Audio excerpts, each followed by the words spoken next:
जैसा कि अभी हमने आपको बताया कि जो इंटेलिजेंस की डेफिनेशन है वो ये है कि हमारी जो भी एबिलिटीज़ हैं या जो भी प्रॉब्लम हमारे सामने आती है उसको हम कितना एफिशिएंटली सॉल्व करते हैं। यानी कि इंटेलिजेंस केवल वो नहीं है कि हम बहुत अच्छे मार्क्स ले आए, हम डॉक्टर इंजीनियर बन गए या हमने बहुत बड़ी इस्टेब्लिशमेंट ले ली। वो इंटेलिजेंट का एक हिस्सा हो सकता है, लेकिन हर व्यक्ति किसी एक फील्ड में, किसी एक विशेषता या योग्यता या एबिलिटी में वो बहुत एक्सेल कर सकता है और एक्सेल करता भी है। लेकिन ज़्यादातर हम उसको किसी जॉब से जोड़ के देखते हैं कि वो एक बढ़िया प्रोफेशन में है, वो उसके थ्रू आउट फर्स्ट क्लास है, थ्रू आउट डिस्टिंक्शन है, या उसने एक बहुत बड़ी जॉब हासिल कर ली, तो हम कहते हैं कि this person is very very intelligent person. लेकिन इंटेलिजेंस का क्राइटेरिया अगर हम साइकोलॉजी की बात करें तो सिर्फ इतना नहीं होता है कि हमने क्या अचीवमेंट किया, बल्कि जो इंटेलिजेंस होती है वो हमारी अचीवमेंट का एक हिस्सा होती है और उस इंटेलिजेंस को अप्लाई करके हम कई बार बहुत सारी चीज़ों को अंडरस्टैंड कर सकते हैं। वैसे तो साइकोलॉजी में बहुत सारे थ्योरीज हैं, लेकिन एक थ्योरी की हम बात करेंगे, चार्ल्स स्पीयरमैन इंटेलिजेंस थ्योरी, जिसमें एक जी फैक्टर बताया गया है और एस फैक्टर बताया गया है। अगर हम बात करें तो स्पीयरमैन का ये कहना है कि जो इंटेलिजेंस थ्योरी होती है उसमें बहुत सारी चीज़ें ऐसी होती हैं जो हम सभी में कॉमन होती है। जनरल फैक्टर का मतलब है कि किसी भी समस्या के आने पर जो हमारे रिएक्शन होते हैं और बहुत सारी योग्यताएं होती हैं जो सामान्य रूप से सभी में पाई जाती हैं।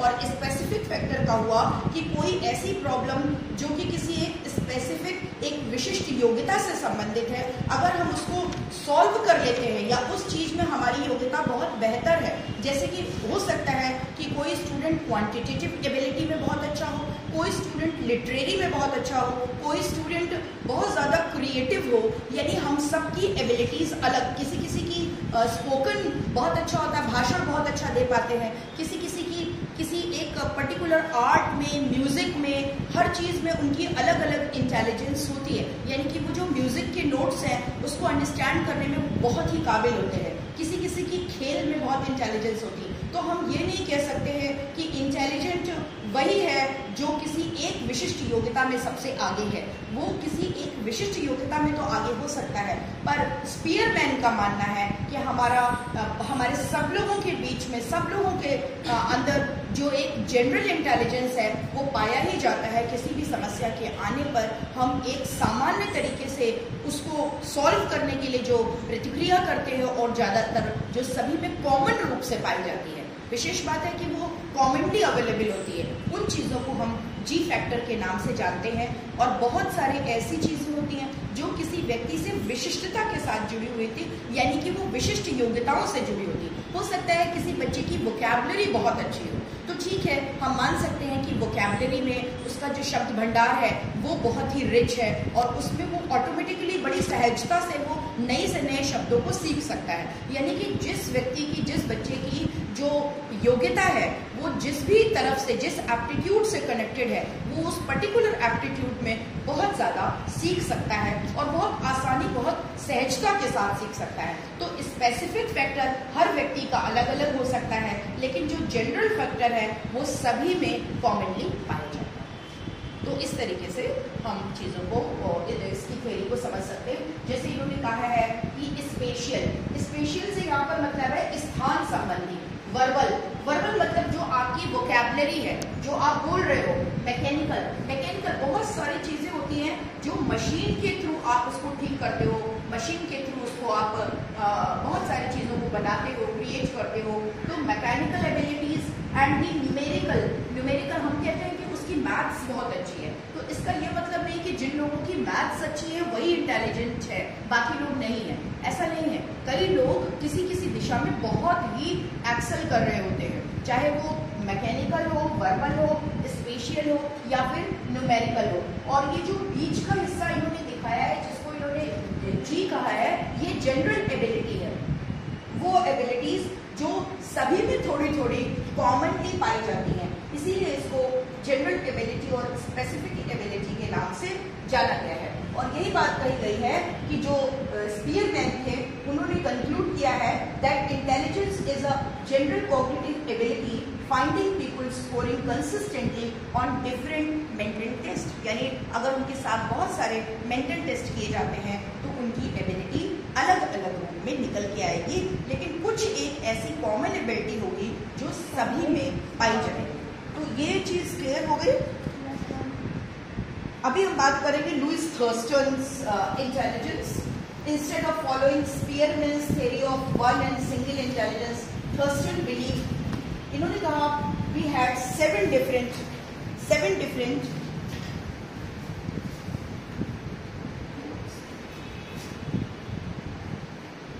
इन्होंने कहा we had 7 different primary abilities.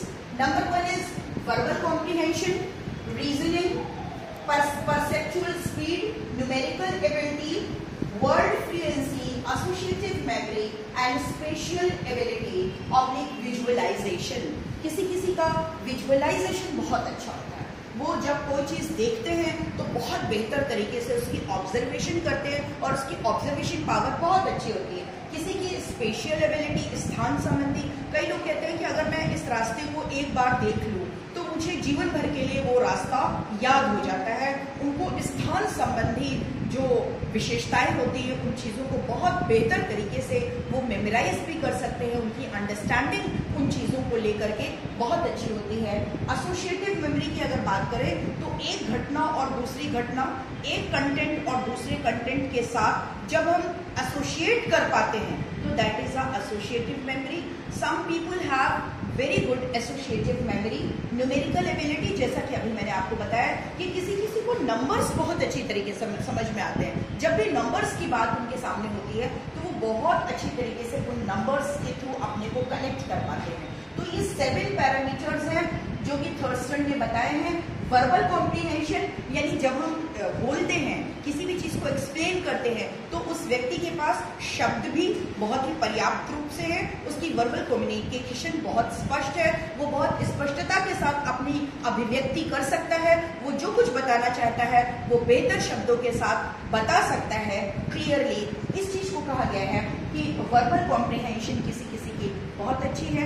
और रीजनिंग है, परसेप्चुअल स्पीड है, देखना, प्रत्यक्षीकरण, परसेप्चुअल स्पीड यानी जब आप कोई चीज देखते हो और वातावरण में उस स्टिमुलस को परसीव करना, उसको अंडरस्टैंड करना और उसके बारे में फिर कोई प्रतिक्रिया दे पाना। तो परसेप्चुअल स्पीड है, न्यूमेरिकल एबिलिटी है, वर्ड फ्लुएंसी है, यानी शब्दों को हम कितना फ्लुएंटली बोल पाते हैं। शब्दों को बोलना एक अलग बात है, फ्लुएंटली बोलना यानी आपके पास बहुत विशाल शब्द भंडार है और उस शब्द भंडार को आप बहुत इजीली बोल पा रहे हो, तो वो भी एक काइंड ऑफ इंटेलिजेंस है। यानी 7 पैरामीटर्स बताए गए हैं थर्स्टन ने और ये सारी एबिलिटीज आपकी इंटेलिजेंस से संबंधित है। पर ये कोई जरूरी नहीं है कि हर व्यक्ति में ये सारी और सातों एबिलिटी पाई जाए, ये कोई आवश्यक नहीं है। अगर आपके पास 1 या 2 भी होती हैं तब भी हम कहते हैं कि जो व्यक्ति है वो इंटेलिजेंट है। यानी कि ये सब मिल करके भिन्न भिन्न आयाम हैं इंटेलिजेंस के और उन्होंने इंटेलिजेंस को 7 हिस्सों में बांट करके स्टडी किया है। थर्स्टन थ्योरी की अगर हम बात करें, और ये थ्योरी जो सबसे ज़्यादा पूछी जाती है एग्जामिनेशन में, अगर आप ध्यान दें तो गार्डनर थ्योरी काफ़ी ज़्यादा पूछी जाती है और इसके बारे में काफ़ी हम लोग बात भी करते हैं क्योंकि एग्जामिनेशन में ये थ्योरी कई बार पूछी जाती है। तो गार्डनर ऐसा बिलीव करते हैं कि that intelligence could not be numerically measured. He created a theory that describes 8 distinct intelligence that are based on skills and abilities that are valued within different cultures. अलग अलग कल्चर्स में आपको ये चीजें देखने को मिलेगी। यानी अगर हम सबसे पहले बात करें तो जैसे इन्होंने विजुअल, स्पेशियल, कई तरह की इंट्रापर्सनल, इंटरपर्सनल। अच्छा, ये इंट्रापर्सनल और इंटरपर्सनल का डिफरेंस मैं आपको बता दूं। इंटरपर्सनल का मतलब होता है जब आप एक व्यक्ति और दूसरे व्यक्ति की बात को समझते हैं, अंडरस्टैंड करते हैं। यानी मान लीजिए आप अपनी फ्रेंड की बात को सुन रहे हैं, समझ रहे हैं, या फ्रेंड आपकी बात को सुन और समझ रही है, ये तो हो गई इंटरपर्सनल अंडरस्टैंडिंग, इंटरपर्सनल इंटेलिजेंस, कि आप एक व्यक्ति दूसरे व्यक्ति को अंडरस्टैंड कर पा रहा है, तो ये इंटरपर्सनल हो गई। लेकिन इंट्रापर्सनल क्या होता है? इंट्रापर्सनल का मतलब हुआ कि हम क्या अपने इमोशंस को, अपनी एबिलिटीज को, अपनी कैपेबिलिटीज को, अपने एंगर को और अपने डिससेटिस्फैक्शन या सेटिस्फैक्शन को हम कितना समझ पाते हैं, यानी हम खुद को कितना समझ पाते हैं। ये आपकी हो गई इंटरपर्सनल एंड इंट्रापर्सनल। और ये जो इन्होंने नेचुरलिस्ट की बात कही है, the ability to discriminate among living things as well as the sensitivity to the other features of the natural world. हम कितना ज़्यादा उन लोगों के प्रति जो इस वातावरण में रह रहे हैं उनके प्रति हमारी संवेदना कितनी है, हम कितने संवेदनशील हैं उन नेचुरल चीज़ों के लिए, हम कितने ज़्यादा सजग हैं और कितने अच्छे प्रकार से हम उनको अंडरस्टैंड कर पाते हैं और उनकी संवेदनाओं को समझ पाते हैं जो इस नेचर में लाई करती है। अगर हम बात करें ये आपके ये लॉजिकल एंड मैथमेटिकल, लॉजिकल और मैथमेटिकल अभी हमने बताया कि किसी व्यक्ति का अगर तर्क बहुत अच्छा है, रीजन बहुत अच्छा है, हर चीज़ के लिए वो लॉजिकली सोच पाता है, उसकी न्यूमेरिकल एबिलिटी बहुत अच्छी है, उसकी मैथ्स बहुत अच्छी है, तो ये भी एक तरह का इंटेलिजेंस का ही इम्पॉर्टेंट कंपोनेंट हुआ अकॉर्डिंग टू गार्डनर्स थ्योरी।